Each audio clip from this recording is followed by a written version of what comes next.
Yan, olive oil. Magigisa tayo ng gulay. Lagyan natin siya ng olive oil. Yan po, olive oil.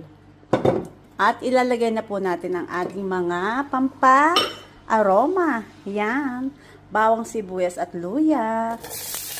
Yan po, ang sarap po niyan. Yay! At igisa-gisa natin ang kausabay.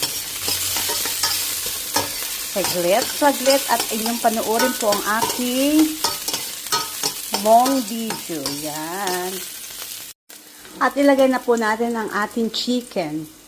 Breast chicken po yan. Minarinate po na natin in 30 minutes. Yan. Gisa-gisa na natin siya. Uy.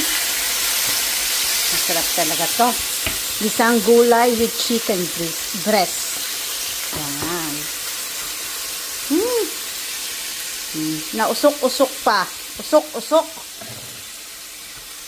Takpan. At hayaan po nating papula. Yan, ilagay na po natin ang mga gulay, patatas, carrots, sayote. Yan, igigisa na po natin siya. Igigisa-gisa natin ang ating gulay.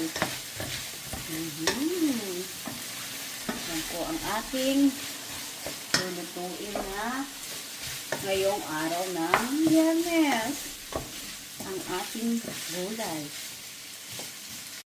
Lalagyan natin siya ng repolyo, yung ginayat natin maliliit. Yan, ang ating gulay. Yan, masarap po yan. At siling pula, pampabango. Ulam na po kami. Yan na, maluluto na siya.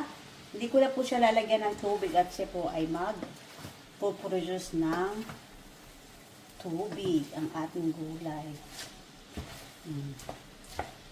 Sarap, diba? Good.